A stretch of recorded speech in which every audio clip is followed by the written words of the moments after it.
现在还能有人来看我？这是应该的，咱们是同事嘛。再说了，您在公司里经常的照顾我，对吧？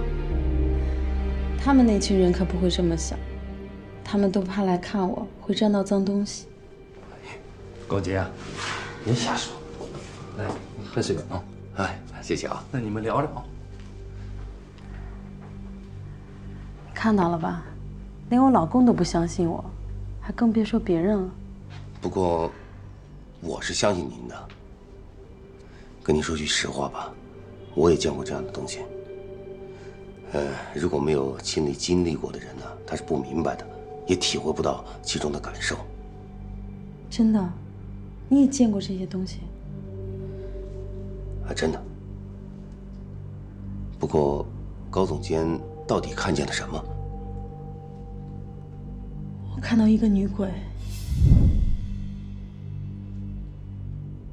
女鬼？一个披头散发的女鬼。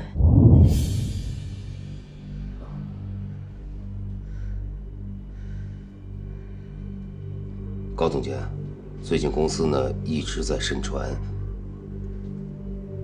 是那个跳楼的老头的冤魂在作怪。是，我也一直觉得有冤魂在。我这几天一直觉得恍恍惚惚，好像看见了什么东西，但不确定。但是我昨天我真的看到了，我这辈子都忘不了。我现在每天睡觉必須開着燈才能睡着。所以說，那個跳樓的老頭跟這件事情沒有關係，對嗎？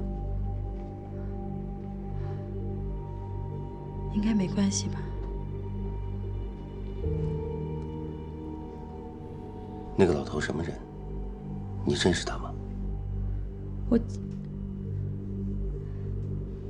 我不認識。高總監，有件事情啊，我一直不太明白。您看啊，這個老頭想自殺，到什麼地方都可以，為什麼偏偏跑到咱們公司的樓頂上，從那兒跳下去呢？